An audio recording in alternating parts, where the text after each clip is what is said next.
स्वार्थ हा एक व्यक्तिमत्व गुण किंवा वर्तन आहे, ज्यामध्ये स्वतःच्या गरजा, इच्छा आणि स्वारस्यांवर लक्ष केंद्रित केले जाते. यात वैयक्तिक फायद्यासाठी किंवा फायद्यासाठी अतिरेकी चिंतेसह इतरांच्या कल्याणासाठी आणि भावनांबद्दल विचार किंवा काळजी नसणे समाविष्ट आहे.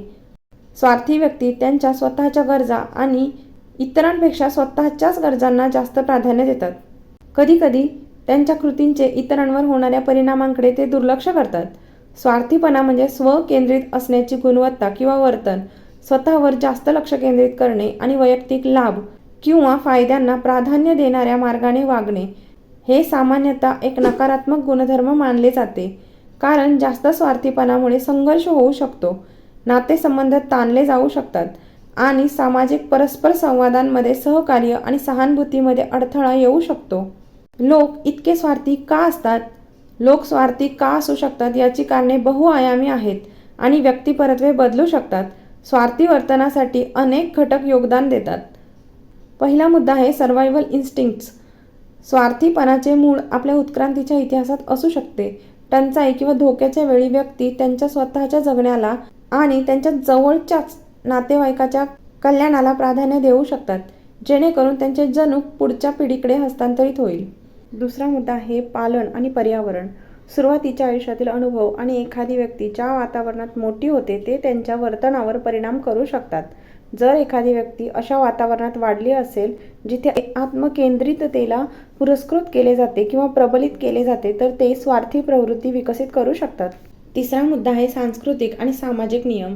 काही संस्कृती किंवा समाज व्यक्तिवाद आणि स्पर्धेला प्रोत्साहन देऊ शकतात, ज्यामुळे लोक सामूहिक कल्याणाऐवजी त्यांच्या स्वतःच्या गरजा आणि ध्येयांवर अधिक लक्ष केंद्रित करतात. चौथा मुद्दा आहे सहानुभूतीचा अभाव.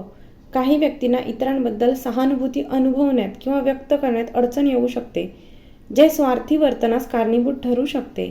पाचवा मुद्दा आहे असुरक्षितता आणि भीती. ज्यांना असुरक्षित किंवा भीती वाटत आहे त्यांच्यासाठी स्वार्थ ही एक संरक्षण यंत्रणा असू शकते. त्यांच्या स्वतःच्या गरजांना प्राधान्य देऊन ते स्वतःला समजलेल्या धोक्यांपासून वाचवण्याचा प्रयत्न करू शकतात. सहावा मुद्दा आहे अपूर्ण गरजा आणि इच्छा. जेव्हा लोकांना वाटते की त्यांच्या गरजा किंवा इच्छा पूर्ण होत नाहीत, तेव्हा त्या कमतरता दूर करण्याच्या प्रयत्नात ते अधिक आत्मकेंद्रित होऊ शकतात. सातवा मुद्दा आहे संसाधनांसाठी स्पर्धा.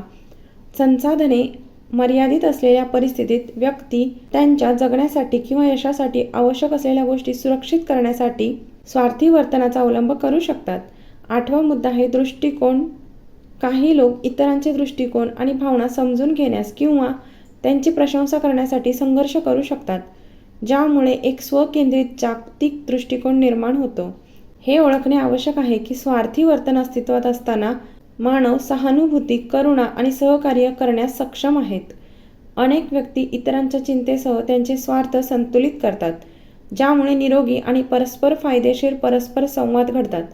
या व्यतिरिक्त सामाजिक नियम, मूल्ये आणि सकारात्मक रोल मॉडेल्सची उपस्थिती अधिक सामाजिक वर्तनास प्रोत्साहन देऊ शकते आणि अत्यंत स्वार्थीपणा कमी करू शकते. स्वार्थी वर्तनाची मूळ कारणे समजून घेणे व्यक्ती आणि समुदायांना ते प्रभावीपणे संबोधित करण्यात आणि व्यवस्थापित करण्यात मदत करू शकते. सहानुभूती वाढवणे, समुदायाची भावना वाढवणे आणि सामाजिक मूल्यांना प्रोत्साहन देणे या सर्व गोष्टी अधिक दयाळू आणि सहकारी समाज निर्माण करण्यास हातभार लावू शकतात. स्वार्थी आणि मतलबी लोकांशी कसे वागायचे? स्वार्थी आणि मतलबी लोकांशी व्यवहार करणे आव्हानात्मक असू शकते, परंतु तुमची शांतता राखणे आणि तुमचे कल्याण आणि मनःशांती टिकवून ठेवण्यासाठी परिस्थिती हाताळणे महत्त्वाचे आहे. अशा व्यक्तींशी संवाद साधण्यात तुम्हाला मदत करण्यासाठी येथे काही धोरणे आहेत. पहिला मुद्दा आहे सीमा निश्चित करा. स्पष्ट सीमा स्थापित करा आणि त्यांच्याशी शांतपणे आणि ठामपणे संवाद साधा. आपल्या परस्पर संवादात कोणते वर्तन अस्वीकार्य आहे आणि आपण त्यांच्याकडून काय अपेक्षा करतो हे त्यांना कळू द्या. दुसरा मुद्दा आहे वैयक्तिकरित्या घेऊ नका. इतरांचा स्वार्थ आणि क्षुद्रपणा हे तुमच्या लायकीचे किंवा चारित्र्याचे प्रतिबिंब असू शकत नाही, हे ओळखा. लोकांचे वर्तन सहसा त्यांच्या स्वतःच्या समस्या आणि असुरक्षिततेमुळे उद्भवते. तिसरा मुद्दा आहे शांत आणि संयमित राहा. त्यांच्या वर्तनावर भावनिक प्रतिक्रिया देणे टाळा, कारण यामुळे परिस्थिती आणखी वाढू शकते. त्याऐवजी दीर्घ श्वास घ्या आणि विचारपूर्वक प्रतिसाद द्या. चौथा मुद्दा आहे सक्षम. त्यांच्या स्वार्थी किंवा क्षुल्लक मागण्या पूर्ण करण्यापासून परावृत्त करा, कारण यामुळे त्यांच्या वागणुकीला बळकटी येऊ शकते. आपल्या सीमा राखण्यासाठी ठाम राहा. 5वा मुद्दा आहे मदत. परिस्थिती एकट्याने हाताळणे खूप कठीण असल्यास त्याबद्दल मित्र, कुटुंब किंवा सहकाऱ्यांशी बोला. कधीकधी आपले अनुभव सामायिक केल्याने दृष्टिकोन आणि भावनिक आधार मिळू शकतो. 6वा मुद्दा आहे सहानुभूतीचा सराव करा. त्यांचा स्वार्थ आणि नीचपणा कुठून येत असेल हे समजून घेण्याचा प्रयत्न करा. काही वेळा लोक कृती करतात कारण ते वैयक्तिक आव्हाने किंवा संघर्षातून जात असतात. 7वा मुद्दा आहे तुमचे एक्सपोजर मर्यादित करा. शक्य असल्यास त्यांचा होणारा नकारात्मक प्रभाव कमी करण्यासाठी या व्यक्तींशी तुमचा संवाद कमी करा. 8वा मुद्दा आहे स्वतःच्या काळजीवर लक्ष केंद्रित करा. तुमच्या आयुष्यावर लक्ष केंद्रित करा. तुम्हाला आनंद देणाऱ्या आणि भावनिक संतुलन राखण्यास मदत करणाऱ्या ॲक्टिव्हिटीजमध्ये गुंतून राहा. हे कठीण लोकांशी सामना करण्याची तुमची क्षमता मजबूत करेल. 9वा मुद्दा आहे आवश्यक असल्यास व्यावसायिक मदत घ्या. जर तुम्ही एखाद्या टॉक्सिक व्यक्तीशी किंवा परिस्थितीशी व्यवहार करत असाल तर तुम्हाला प्रभावी रणनीतींचा सामना करण्यास आणि विकसित करण्यात मदत करण्यासाठी थेरपिस्ट किंवा समुपदेशकाकडून सल्ला घेण्याचा विचार करा. 10वा मुद्दा आहे अनुभवातून शिका. वैयक्तिक वाढीसाठी संधी म्हणून आव्हानात्मक परस्पर संवाद वापरा. भविष्यात तुम्ही कसा चांगला प्रतिसाद देऊ शकता आणि तुम्ही या परिस्थितीतून काय शिकू शकता यावर विचार करा.